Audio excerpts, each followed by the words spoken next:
warahmatullahi wabarakatuh. Innal hamdalillah nahmaduhu wa nasta'inuhu wa nastaghfiruh wa na'udzu billahi min shururi anfusina wa min sayyiati a'malina. May yahdihillahu fala mudilla lahu wa may yudlil fala hadiya lahu. Asyhadu an la ilaha illallah wa asyhadu anna Muhammadan abduhu wa rasuluhu la nabiyya wa la rasula ba'dahu. Qala Allah ta'ala fi kitabihil karim a'udzu billahi minasyaitonir rajim. Ya ayyuhalladzina amanu taqullaha haqqa tuqatih wa la tamutunna illa wa antum muslimun. Allahumma arhamna bil Quran. Hadirin Bapak Ibu majelis taklim yang dirahmati oleh Allah Subhanahu wa taala, marilah dalam kesempatan ini kita tingkatkan iman dan takwa kita kepada Allah Subhanahu wa taala. Salawat serta salam kita aturkan kepada Nabi kita Muhammad sallallahu alaihi wasallam. Sebelumnya sudah saya terangkan berkaitan dengan surat Al-Munafiqun ayat pertama sampai ayat yang ke-8 berkaitan dengan sifat dan ciri-cirinya orang munafik yang ada di dalam Al-Quran. Selanjutnya saya sampaikan surat Al-Baqarah ayat yang ke-8 sampai ayat yang ke-16. Ini juga sama, masih membahas tentang orang-orang munafik. Ayat yang ke-8 disebutkan di sana, di antara manusia ada yang mengatakan kami beriman kepada Allah dan hari akhir, padahal mereka itu sesungguhnya bukan orang-orang yang beriman. Jadi ini peringatan buat kita yang ngakunya iman kepada Allah, iman dengan hari akhir, tapi sebenarnya bukan dari hati. Sebagaimana yang kita ketahui bahwa iman itu diyakini di dalam hati, diucapkan dalam lisan, dan diamalkan dengan perbuatan. Harus semuanya ada dalam hati, lisan, dan perbuatan. Nah, orang munafik itu cuma di lisan saja. Di hati tidak melakukan dengan baik. Dia sebenarnya yang mengucap seperti itu cuma ikut-ikut saja, atau cuma pekewuh saja, atau cuma ya untuk jadi tameng saja, sebagai tameng saja, sehingga ucapannya baik, perbuatannya ya kadang seperti orang beriman, ya sok-sok sholat, ya sok-sok berbuat baik, tapi itu mereka lakukan karena sebenarnya mereka malas untuk menjalankannya. Bahkan di dalam ayat ini disebutkan mereka ngakunya iman kepada Allah dan hari akhir, padahal sesungguhnya mereka bukan orang-orang yang beriman. Harus hati-hati ini. Ini adalah musuh dalam selimut. Yang ke-9, mereka hendak menipu Allah dan orang-orang beriman, padahal mereka hanya menipu dirinya sendiri, sedang mereka tidak sadar. Maksudnya apa? Nah, mereka ngucapin tadi, aku beriman kepada Allah, itu pengennya nipu Allah, nipu orang beriman. Sehingga orang-orang beriman itu merasa, oh ini juga teman saya, gitu. Merasanya seperti itu. Oh ini koncoku, ini sholat bareng aku, dia adalah orang beriman. Namun sebenarnya mereka menipu diri mereka sendiri. Kenapa dikatakan menipu diri mereka sendiri? Karena yaitu tadi, ngabut ke awake dhewe, aslinya tidak seperti itu, dia ben kelihatan seperti itu lah gitu loh. Susah, berat, itu karena bukan dari hati. Beda kalau kita melakukan sesuatu dari hati, insya Allah itu akan mudah dan enteng. Tapi kalau kita melakukan ibadah itu kok bukan dari hati, itu ya berat banget. Apalagi gen ketok misalnya, gen ketok sholat, gen ketok ya haji, gen ketok ya poso misalnya, itu berat, ngelakoninnya mabut. Makanya sebenarnya mereka menipu diri mereka sendiri, ya, jadi memberatkan mereka sendiri. Jadi mereka tidak menipu Allah karena Allah tahu, mereka menipu orang beriman meskipun orang beriman nggak tahu, tapi sebenarnya yang menjadi tumbal dirinya sendiri. Wis bacot ngamalke tapi ya setengah-setengah tadi. Dia jelas nggak dapat apa-apa, niatnya bukan karena Allah, wis pahala nggak dapat, paling ya dianggap oh ini teman saya, gitu aja. Jadi ini yang harus kita khawatirkan pada diri kita sendiri. Jangan-jangan kita termasuk itu.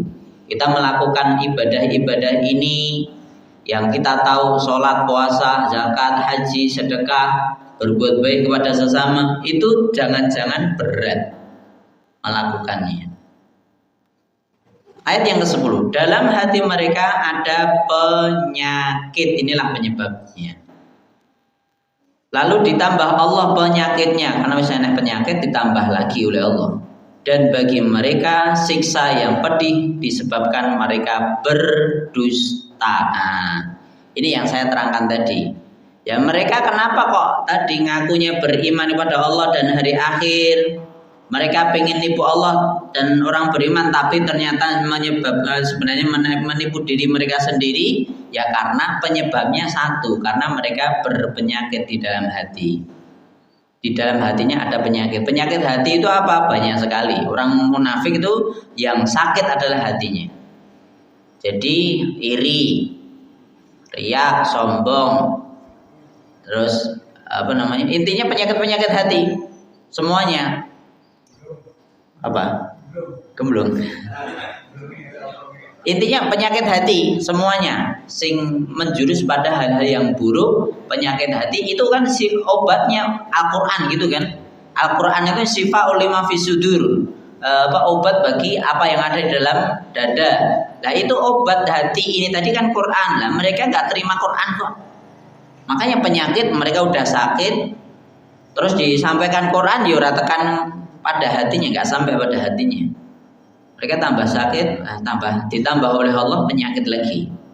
Ya, penyakit marot itu bukan seperti daun. Kalau likulli da'in dawaun. Jadi kan Rasulullah juga pernah bersabda, setiap ada penyakit pasti ada obatnya. Kalau penyakit hati ini bahasanya itu bukan pakai daun tapi marodun. Fi qulubihim marad. Di dalam hati mereka ada penyakit. Nah, tapi kalau daun itu ada obatnya. Kalau penyakit hati yang seperti ini nggak ada obatnya kecuali Al-Quran. Beda misalnya sakit gigi, sakit kepala, atau sakit anggota badan itu datang ke dokter diobati, mari insya Allah. Tapi kalau penyakit hati ini, ya naudzubillah min syarri dzalik, itu berat. Bahkan Allah tambahkan di hati ini sakit ditambah oleh Allah penyakit, dan bagi mereka siksa yang pedih disebabkan mereka berdusta. Bagaimana yang saya sampaikan, sifat orang munafik yang paling jelas itu adalah dusta ini. Dusta intinya niki. Wong nek ngapusi itu pasti akan ngapusi dengan ngapusi yang lebih besar untuk nutupi ngapusi sebelumnya. Itu pasti. Orang bohong itu pasti akan nutupi dengan kebohongan selanjutnya yang dengan kebohongan yang lebih besar. Nek podo-podo bisa jadi nggak tertutupi kebohongannya, tapi dia tutupi dengan kebohongan lagi, terus tambah bohong lagi, tambah bohong lagi, tambah bohong lagi, itu terus. Dan nek wis tambah bohong itu tambah berat jalaninya. Itu pasti seperti itu. Makanya sama yang disebutkan dalam ayat ini, bahwa mereka tambah disiksa oleh Allah dengan siksaan yang pedih di dunia ataupun di akhirat. Nah, kalau di akhirat jelas sebelumnya sudah saya sampaikan, orang munafik itu di fitarkil asfali minan nar, berada di keraknya neraka bersama orang-orang kafir. Orang kafir yang memusuhi Islam itu bareng orang munafik. Nah, itu jelas ning akhirat. Kalau di dunia ya ini tadi, penyakit itu tadi. Karena ada penyakit ditambah sakit oleh Allah, tambah berat hidupnya, tambah susah, engkau serba salah, engkau ketemu. Nah, nanti ayat selanjutnya juga disebutkan. Nah, saya sampaikan dulu ya. Kita lanjutkan ayat 11. Apabila dikatakan kepada mereka, berimanlah kamu sebagaimana orang-orang yang telah beriman, mereka menjawab, akan berimankah kami sebagaimana orang-orang yang bodoh itu telah beriman? Jadi nek kon beriman kaya wong iman pada umumnya, jawabannya masa aku arep tiru-tiru wong bodoh kuwi. Karena kebanyakan orang-orang yang sholat itu justru orang miskin kok. Makanya Karena kebanyakan manusia itu sama seperti yang disebutkan dalam surat Al-Fajr. Mereka menyangka bahwa ketika ditambah hartanya berarti Allah senang sama dia. Ketika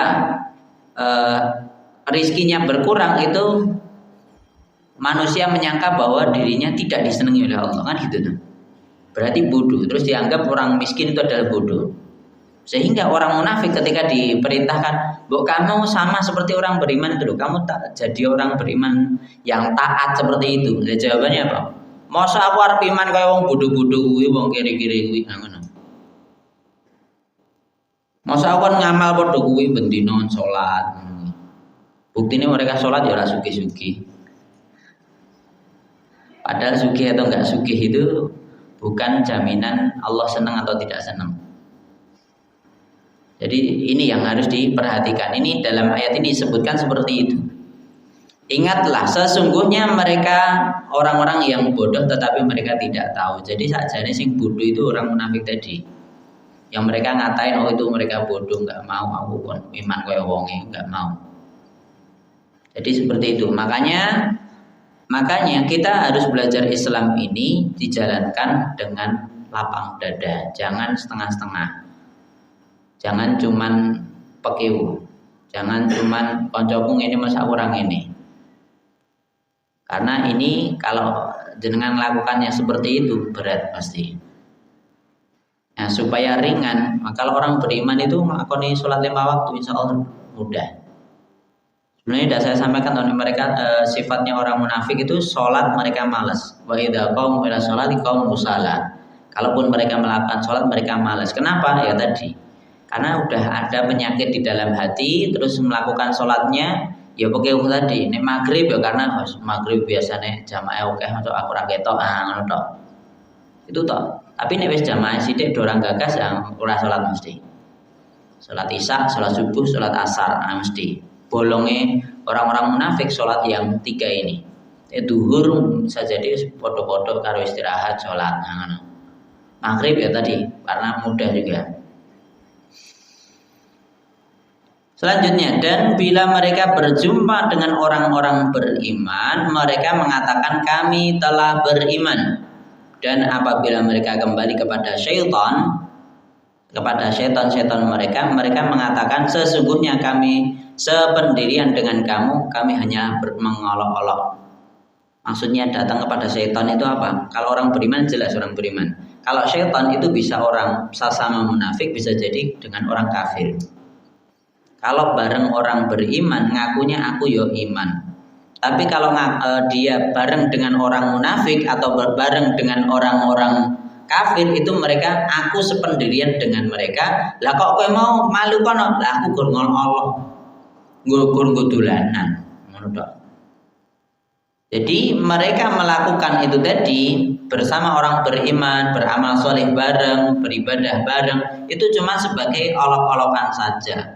Yo ben ning kono ketok apik ning kene yo ketok apik. Lah ini yang berat. Orang munafik memang kelakuannya seperti itu. Sebagaimana yang sebelumnya saya sampaikan, bisa jadi orang beriman itu koncone ora oke karena tadi dia saklek sepodo orang beriman tok. Tapi kalau orang munafik bisa jadi kono diterima. Kenapa? Ya cuma pas ning kono ngomong kok kowe ning kono ngopo? Lah aku nggih yo dolan tok mampir. Baju ketemu lah saya tak rono ya wis ngono. Saiki aku rene dadi kancamu santai wae. Nah ngono lho. Waktu kan kono ya ganti ceritane kok kowe nggih misale konangan ning kono. Nah, kowe ya gur alasan bikin tipu daya lagi. Aku gur ngolok-olok asa aku gur pengen ngerti ning kono enake apa, enek berita apa lah. Niki tak sampai ternyata ada seperti ini. Nah, inilah kelakuan orang munafik. Nauzubillah min syarri dzalik. Sajane aku sama seperti dirimu. Aku ning kono cuman sebagai olok-olokan saja. Nauzubillah, ini sifatnya orang munafik. Jadi berat mereka melakukan ini. Neng kono harus bikin alibi, ning kene bikin alibi meneh saking pintere ya tadi diterima semua kalangan. Padahal kita tidak diperintahkan untuk supaya diterima oleh semua kalangan, tapi kita harus jadi orang beriman. Perintahnya seperti itu. Selanjutnya Allah akan membalas olok-olokan mereka dengan memberikan mereka terombang-ambing dalam kesesatan mereka. Ya mau bingung ning kono jawab ngene, ning kono jawab ngene.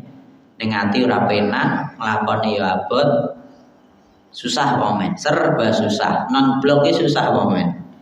Kono ora belok kono ora, belok kene ora, nah ngono iki susah. Nah, beda kalau punya pendirian. Orang punya pendirian hidup itu enak, santai, nggak berat. Neng kene yo enteng, dimanapun dia jadi enteng kalau punya pendirian.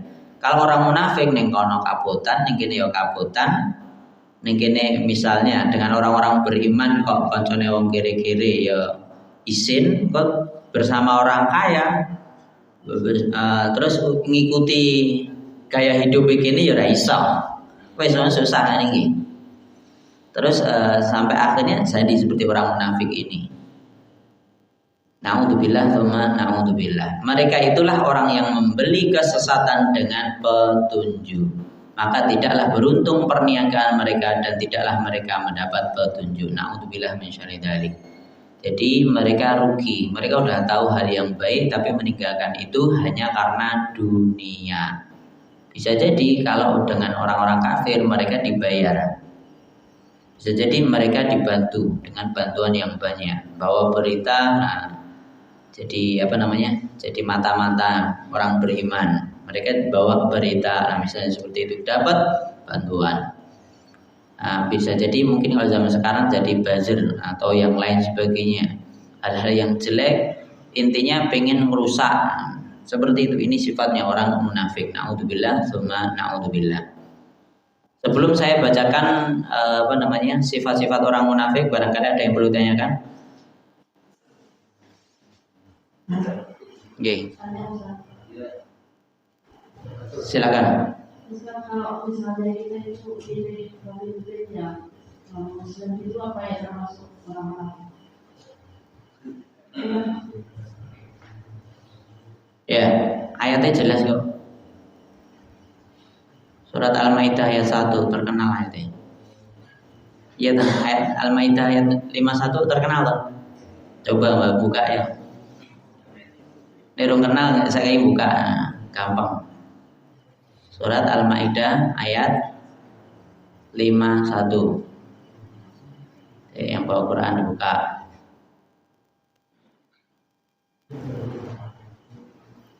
Ya ayyuhalladzina amanu, wahai orang-orang yang beriman. La tattakhidul yahuda wan nasara awliya. Janganlah kalian jadikan orang Yahudi dan Nasrani sebagai pemimpin-pemimpinmu. Ba'duhum awliya ba'd, sebagian mereka adalah pemimpin bagi sebagian yang lain. Wa may yatawallahum minkum fa innahu minhum. Barang siapa di antara kalian yang mengambil mereka sebagai pemimpin, maka sesungguhnya orang itu termasuk golongan mereka. Innallaha la yahdil qaumadh dhalimin. Sesungguhnya Allah tidak memberi petunjuk pada kaum yang zalim. Jadi kalau kita sebagai laki-laki milih pemimpin yang bukan Islam, di sini disebutkan Yahudi dan Nasrani, maka ya kita sama seperti mereka. Bahkan nggak cuman munafik. Di dalam ayat ini langsung dikatain dia itu termasuk mereka. Meskipun ngakunya Islam ya berarti ya dia munafik. Berarti dia munafik. Ngakunya Islam tapi belonnya orang di luar Islam. Bisa dipaham ya? Langsung saya jawab dengan ayat Allah dalam surat Al-Maidah ayat 51. Ayat ini yang menyebabkan Ahok masuk di penjara, ya toh? Ingat ceritanya? Sampai di demo berjilid-jilid. Coba kalau nggak demo jilid-jilid itu nggak masuk penjara. Buktinya setelah masuk penjara ya jadi apa? Jadi komisaris BUMN apa itu, intinya manajer atau apalah. Nah, karena apa? Karena itu sebenarnya segolongan dengan mereka. Yang angkat juga sesama mereka. Karena biar backingnya ya sopo kan ngono wae. Ya makanya mereka itulah orang-orang munafik yang harus kita hati-hati. Jadi dengan track record seperti itu kita harus tahu. Tadi pagi saya nyampaikan berkaitan dengan kepemimpinan. Berkaitan dengan kepemimpinan di Baitur Rahman, saya sampaikan, yaitu kita milih pemimpin, milih partai misalnya, bari kan ada pemilihan tuh. Itu lihat aja track recordnya, sebelumnya dia ngapain tuh, gitu loh.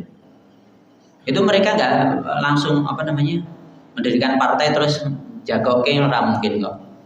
Itu pasti mereka melakukan apa saja itu ada. Apalagi sekarang zaman modern, wis kabeh ketok. Partai A, lah itu ngapain saja? Dia bantu Islam enggak? Apa musuh Islam? Omongannya sesuai dengan Islam enggak? Lah gitu. Dia ulama disanjung atau dikriminalisasi. Itu ketok kabeh kok. Lihat aja partainya. Ini koruptor apa bukan? Kandang koruptor apa bukan? Korupsi enggak? Duit motor duiten ora. Dia pebisnis apa enggak? Bahkan kalau guru saya dulu bilang, Neson milih pemimpin itu jangan yang bisnis, jangan yang tukang bisnis. Kenapa? Karena bisnis itu mesti golek untung. Bisnis ning dhewe, bisnis apa wae. Jadi dilihat track record sebelumnya. Kalau dia pebisnis berarti dia enggak nasionalis. Pebisnis itu bagaimana toh? Delok dhewe misalnya contohnya. Contoh paling mudah Gojek. Gojek waktu awal, promonya dia bakar duit ya, duit modal berapa aja ya keluar tuh. Promonya besar, bisa jadi diskon 75%, bisa jadi. GoFood itu bisa jadi seperti itu. Sekarang coba, reneng apa nih? Kenapa? Karena dia orang-orang udah makai semua, reneng promo meneh. Jadi bisnis ngono kuwi. Biyen bakar duit, saiki ngeruk duit. Seperti itu. Atau bisnis apapun modal dhisik. Modal dhisik di awal. Bisa jadi waktu buka diskon 50%. Nah, makan di tempat kan ketok rame, bar kuwi wong-wong udah rono. Setelah itu udah rame, wong-wong udah kenal, wis ngerti rasane, nah baru diskon hilang semua. Potongan harga hilang semua. Kene apa? Biar untung lagi. Jenenge bisnis seperti itu. Nah, guru saya nyampaikan aja milih sing pebisnis. Ciri yang selanjutnya sing ketok, nek sadurunge pemilu kok ngeki duit. Apa ngeki apapun, harta apa beras apa minyak apa bentuknya apa wae lah. Kok cuma-cuma. Nah, itu ciri-ciri bisnis. Bisnis kan udah mau ngasih semua bonus dulu. Tapi setelah itu 5 tahun kamu sing genti diperes. Jadi ini yang kita harus hati-hati. Makanya milih orang itu kita harus tahu track recordnya. Sekarang saya kasih contoh yang baik aja. Contoh dari Allah Subhanahu Wa Taala. Contoh paling mudah. Nabi Muhammad yang paling mudah ya. Nabi Muhammad itu lahir jadi nabi ora. Nabi Muhammad diangkat jadi nabi umur berapa? 40 tahun. Jadi sebelum diangkat jadi nabi wis enek track record sejak kecil udah dijuluki Al-Amin. Nah gitu kan. Jual beli paling hebat kan gitu. Karena jujurnya, karena baiknya. Terus setelahnya berkaitan dengan apa itu? Pintu Ka'bah. Pintu Ka'bah geger pokoknya kabeh njaluk ngangkat balekke. Karena ada banjir bandang pada waktu itu. Kabeh pengen balekke pintu Ka'bah, Hajar Aswad itu. Nah, ternyata sing iso balekke siapa? Ternyata yang pantas untuk membalikan adalah orang yang paling datang kan gitu kan, paling awal datang ke sana. Ternyata Nabi Muhammad. Nabi Muhammad ora dianu dhewe orang langsung kasih, diangkat ditaruh di jubahnya atau selendang beliau. Nah, terus setiap kepala kabilah suruh ngangkat bareng-bareng dikembalikan ke tempat semula lebih. Jadi masih muda sudah seperti itu, udah ada track recordnya dulu. Nah setelah itu segala hal yang terjadi beliau bisa menyelesaikan. Baru nanti di umur 40 diangkat jadi nabi. Ada track record. Lihat itu. Nah sekarang wong saiki dibodohni, saya mesti kayak duit terima coblos itu. Itu justru kalau seperti ini yang terjadi rusak. Indonesia pasti akan rusak. Itu ciri-ciri pebisnis gitu. Kalau pemimpin kok pebisnis, lah kecuali dia mimpin PT lah, dia harus pebisnis bener. Pemimpin PT atau pemimpin untuk bisnis, nah, silahkan. Memang harus pebisnis, pebisnis ora iso. Tapi kalau pemimpin negara, pemimpin misalnya tempat, nah, itu jangan pebisnis, kasihan. Pasti akan dikeret semuanya. Lihat aja. Saya nggak nunjuk siapapun, saya nggak kampanye, saya nggak apa ini. Itu ciri-cirinya. Nah, yang namanya pebisnis nggak mungkin dia mau rugi. Dia pasti minta untung, balen. Bisa dipahami? Yang lain barangkali ada yang bertanyakan. Jadi tadi mengampilkan banyak bohong atau membuat kesana kesini, ya cerita yang tidak benar. Bisa dikatakan gosip lah. Nah, itu akhirnya bisa menjadikan kayak adu domba yang skala kecil, terutama di komplek-komplek itu kan bisa blok sini, dosa ini, sana, dosa. Itu termasuk munafik kan? Jelas. Ya jelas itu. Makanya bohong salah satu ciri-cirinya itu tadi. Justru orang seneng gosip itu sering tau. Itu enggak cuma bahas orang munafik. Pas bahas kajian itu mesti langsung contohnya gosip mesti. Ini ngaji ning ndi mesti bahasannya itu toh. Ya udah, itu sifatnya orang munafik seperti itu. Harus kita hindari. Enggak laki-laki, enggak perempuan sama aja. Meskipun banyak yang perempuan ya. Tapi laki-laki ya aslinya padha wae. Kumpul gosip.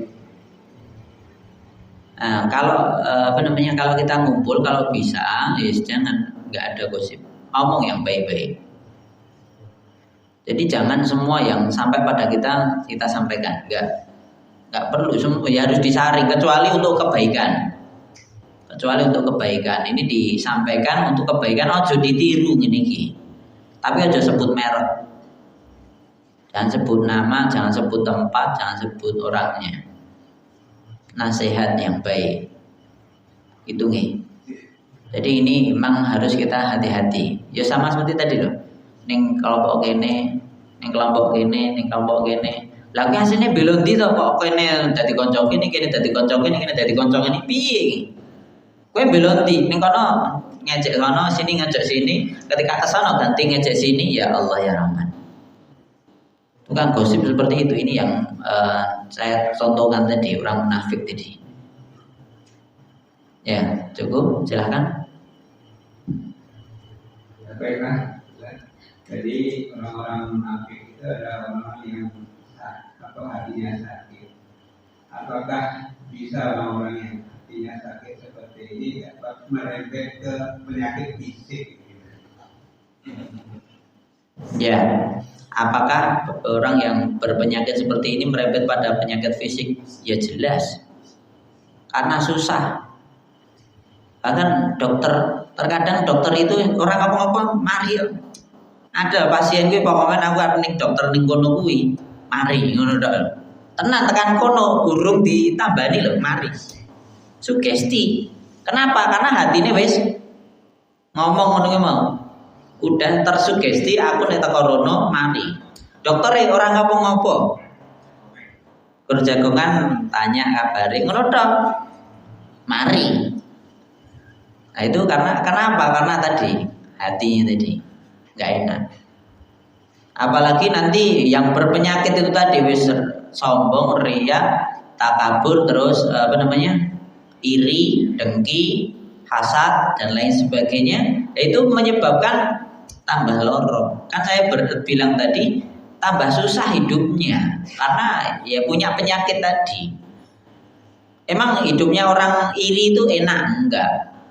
Justru saya kasihan dengan orang yang hatinya kok benci dengan saya. Saya kasihan sama dia, sama kesehatan dia.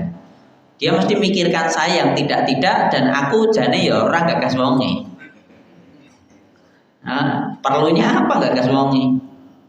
Jadi sebenarnya cinta atau benci itu kan modalnya cuma satu, perhatian. Ya kan? Perhatian. Wong benci diperhatikan untuk nyari kesalahan. Kalau orang seneng, dia memperhatikan untuk mencari kebaikan. Nah, tinggal dirimu termasuk yang mana. Menawa. Jangan memperhatikan siapapun itu nggak cuma pasanganmu, semuanya. Pada siapapun ustadz ini aku yang ngerti sosok ya. Bahkan kan ada toh ustadz apa YouTube lah ngono ya. YouTube kok dibikin iki lho YouTube yang 1 jam ada kajian itu digoleki sing kira-kira menyebabkan kontroversi sing dipotong disebar. Karena ya ngomong karena dia benci, tapi dia memperhatikannya tenanan sampean. Sing kira-kira bikin kontroversi apa ya? Ngono. Justru yang seperti ini susah hidupnya, nggak santai hidupnya, nggak enak. Kalau udah seperti itu susah, kasihan. Bahkan banyak kali kan orang saking bencine terus apa sidik loro, susah, hidupnya berat. Makanya jane dadi wong beriman ini penak.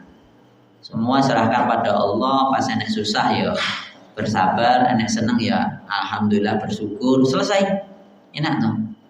Dan beda dengan orang beriman ini, orang munafik ini, naudzubillah. Salah satu sifatnya yang ada 30 yang belum saya sampaikan ini.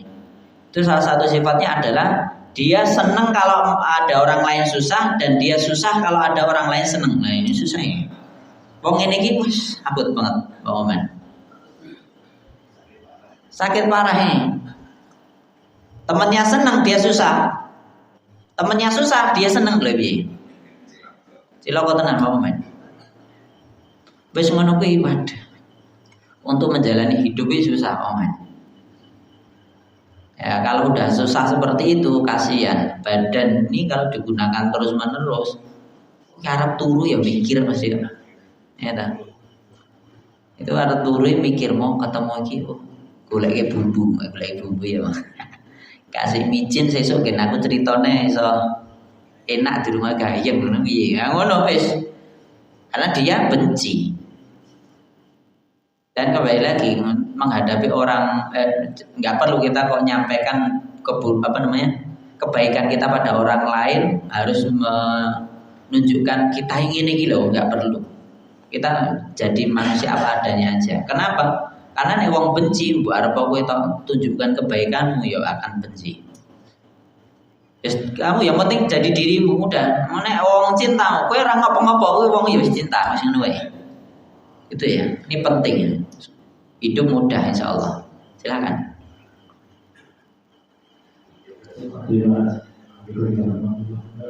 Waalaikumsalam. Di dasar atau sebagai instansi seperti kepolisian, terus di TNI itu sudah ada seperti spionase informan. Apakah itu juga tergolong dengan dari orang-orang munafik? Ya, kemarin sudah saya sampaikan ada yang sahabat namanya Hudzaifah bin Yaman. Dia itu adalah mata-matanya Rasulullah, tapi memata-matai siapa? Nah gitu loh. Memata-matai ini untuk kejayaan Islam, dia bukan orang munafik. Tapi memata-matai ini untuk menghancurkan Islam, itulah orang munafik nih. Dia ngaku orang beriman, orang Islam. Paham dari sini? Jadi mata-matainya tadi niatnya apa? Niatnya apa? Seperti Hudzaifah bin Yaman itu jadi mata-mata ketika terjadi perang Khandaq. Perang Khandaq itu apa? Orang Madinah berada di kota Madinahnya, semua sekutu yang ada di sekitar Madinah mereka kumpul pengen hancurkan kota Madinah, pengen hancurkan orang Islam, gen Islam habis ludes. Tapi ada Salman Al Farisi yang menginisiasi bikin parit itu sehingga mereka nggak bisa masuk kota Madinah kan gitu kan ceritanya. Nah itu ada mata-mata namanya Hudzaifah bin Yaman. Yang sebelumnya sudah saya sampaikan dia sahibu sirri Nabi SAW. Dia memiliki nama-nama orang munafik dan dia mata-mata Nabi, salah satunya ketika mata-mata ini nih. dia masuk di pasukannya orang kafir sekutu tadi yang pengen hancurkan Islam. Tapi kan Nabi bilang kamu nggak boleh bikin onar. Ya udah dia tetap taat kepada pemimpin. Jane wis ngerti ning kono nenek Abu Jahal. Intinya pemuka-pemuka Quraisy. Dia lagi santai-santai di depannya nenek perempuan joget-joget, dia mabuk-mabukan. Iki jane umpama dia langsung lempar ke beladi mati. Bisa. Ada yang besar Quraisy yang lain, intinya pemimpin pemuka-pemuka itu dia tahu semua. Iki jane langsung di blek ana digorok gulune ngono jane iso. Hudzaifah bin Yaman ingat bisa, tapi ingat dengan sabda Nabi saya nggak boleh cara bikin onar. Ya udah. Jadi sampai seperti ini. Ini dia mata-mata Nabi. Mata-mata tapi untuk apa? Untuk membantu kemenangan Islam. Boleh seperti itu. Itu terjadi. Nanti mungkin barangkali ada yang senang film. Ada yang senang film. Udah tua ini masih senang film.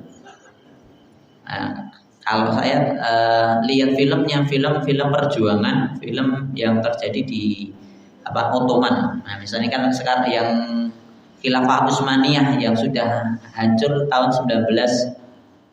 Nah, itu kan itu ada ketika berdirinya itu kan ada filmnya yang bikin orang Turki. Ketika di pemimpinnya Erdogan ini, film-film seperti ini bisa keluar karena Erdogan bantu. Nah, ini filmnya bagus, bela orang Islam dan ada mata-mata. Nah, itu banyak ceritanya bagus. Tapi episode ini sampai 150 per episode 2 jam. Ya Allah ya Rabb. Dan itu detil, subhanallah. Meskipun ada yang dibikin ceritanya, tapi banyak yang fakta. Jadi sampai seperti itu. Mata-mata orang Islam juga punya mata-mata, orang di luar Islam juga memata-matai orang Islam. Selamanya seperti itu. Ya tinggal menggunakannya untuk apa. Kalau menggunakan untuk menegakkan kalimat Allah, menegakkan Islam, menguntungkan orang Islam, dia bukan orang munafik. Tapi kalau menghendaki rusaknya Islam atau senang kalau orang Islam kalah, nah ini sifatnya nanti di dalam surat An-Nisa, orang munafik sifatnya seperti itu. Senang kalau orang Islam kalah ketika perang, nah itu berarti dia munafik. Mereka lah yang akan masuk dalam neraka. Na'udzubillah min syarri dzalik. Bisa dipahami? Ya, yang lain silakan.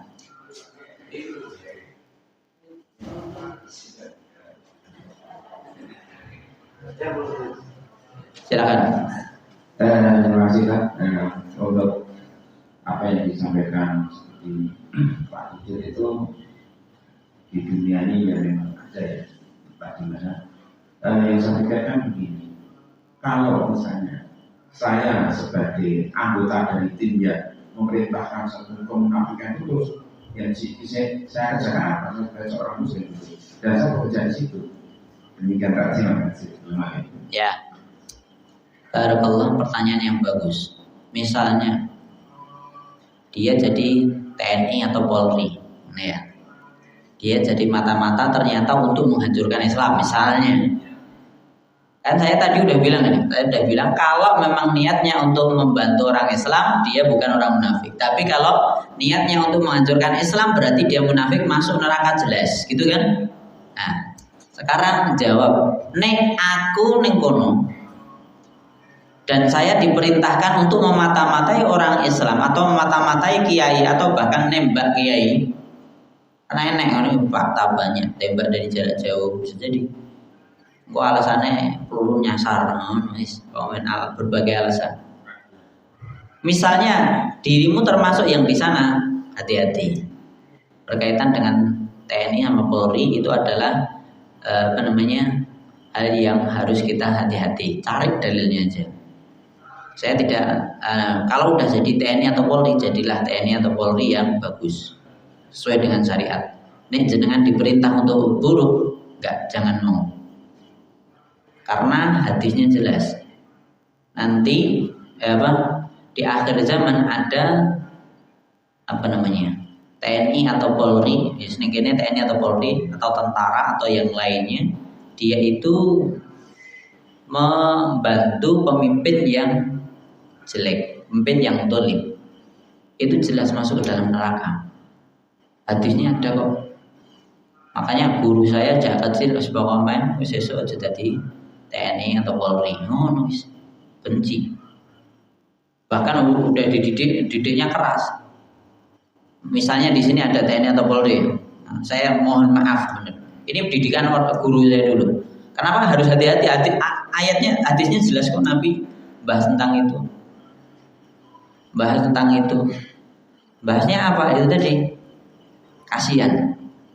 Nanti misalnya ini demo ditembaki mati, mbak gas air mata, sakit. Nah misalnya seperti itu. Karena disuruh atasan atau di mana yang sepak bola sampai seperti itu.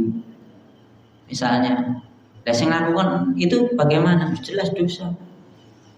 Dia menyebabkan orang terbunuh. Seharusnya jaga keamanan, tapi faktanya justru sebaliknya. Nah, jenengan udah dilatih kok. Kenapa faktanya jadi seperti ini? Ya berarti yang salah diri. Ayatnya jelas. Selain itu ayat tentang orang munafik, ya'muruna bil munkari wa yanhauna 'anil ma'ruf. Nauzubillah. Surat An-Nisa. Nanti ciri-cirinya ada. Mereka memerintahkan untuk berbuat jelek dan melarang untuk berbuat baik. Nah, wis, wale itu. Itu cirinya orang munafik ngono kuwi. Kuwi ba'dhum auliya ba'd. Sebagian mereka itu adalah wali sebagian yang lain. Saling tolong-menolong di antara mereka untuk seperti itu. Jadi saya jawabnya dengan ayat juga itu tadi. Orang munafik mereka memerintahkan untuk berbuat jelek dan melarang untuk berbuat baik. Lebih. Wis ngerti kowe elek tapi dikon mlaku. Pasti nyuruhnya seperti itu. Wis ngerti itu perbuatan baik tapi dilarang. Bubarki kajian. Dan lain sebagainya. Naudzubillah tsumma naudzubillah. Ini terjadi. Bahkan nek jenenge ning instansi ngono kuwi wong jujur malah disingkirkan. Di mana-mana. Terakhir sing UNS dokter di jadi ini gelar profesornya dicopot. Nah, seperti itu. Kenapa? Karena dia mengungkap korupsi berapa M gitu. Dia diturunkan. Seperti itu. Kenapa? Ya kembali lagi. Engko akhir-akhirnya UUD ujung-ujungnya duit. Langsung berita tekan dhuwur langsung nyopot, nah setelah situ. Padahal itu udah pemilihan jadi apa ya? Rektor apa banyak jadi rektor. Akhirnya seperti itu kan. Aslinya sing dicopot wong apik. Itu fakta. Justru ngono kuwi, wong apik disingkirkan. Wong jujur disingkirkan, tapi wong iki koncoku ya udah munggah, nah ditutupi. Terus kemarin yang wong bojone karo lanang karo wedok sing lanang ngai duit, wedok gak gelem.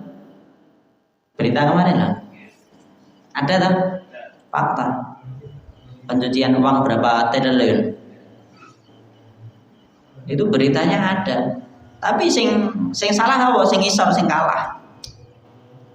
Ya seperti itulah. Seperti itulah dunia. Kita jujur ya, ajur sok ya.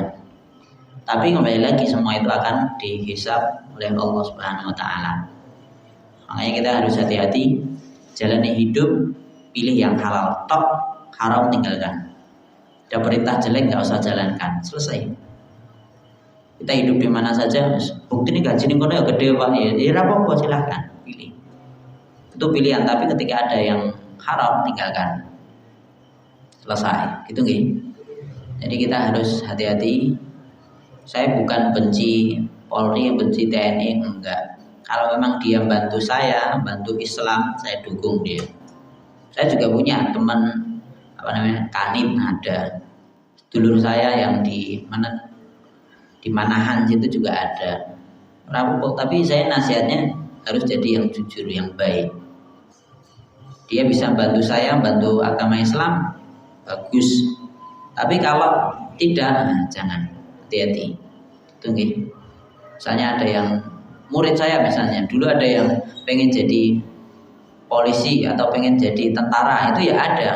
Tapi saya langsung nasihati, kamu harus sesuai dengan syariat, bantu Islam. Itu harus. Jangan sebaliknya. Kalau sebaliknya haram semuanya. Naudzubillah min syarri dzalik. Tapi ya kembali lagi, sing duite gede mesti sing sewalike mana? Sing sewalike. Sing duite gede. Nah, itu pasti. Nah, silakan. Belum ditutup. Ini hanya perumahan hati. Kacau keluarga kita, maksudnya muslim. Kalau ada makanan haram, itu luar biasa, itu haram, jangan. Tapi kalau duit haram, dihalalkan. Maksudnya didalil-dalilkan supaya halal. Ya, berkaitan dengan itu omongannya benar. Misalnya babi ini ngarep murah mungkin wong kene iki mangan, tapi nek jelas haram, riba, terus pajak, terus hasil yang haram, kuwi mau sogok-sogokan, ngono kuwi digoleke dalil dadi halal. Tapi sing jelas haram nang Quran babi, anjing ngono wis haram, wis rasa, pokoke wis alasane oke, haram. Tapi nih duit dengan cara yang haram itu banyak sing gelem jian. Banyak golek dalil. Ini yang sering terjadi. Makanya kita harus hati-hati. Haram itu bukan cuma zatnya, tapi cara ngambilnya itu juga bisa jadi haram. Makanya kita juga harus hati-hati ini. Tapi yo enak aku yo edit semennya buktinya ngono lho. Itu sering terjadi. Kita harus hati-hati. Nah, selama itu dikatakan haram ya haram selamanya. Dan saya nggak bisa terus mengatakan halal, nggak bisa. Karena ayatnya seperti itu. Kalau saya putar balikan, saya ya dosa. Ini yang perlu diperhatikan. Saya kira cukup. Kurang lebihnya saya mohon maaf. Wa aqulu qouli hadza wa astaghfirullah li wa lakum walhamdulillahirabbil alamin. Assalamualaikum warahmatullahi wabarakatuh.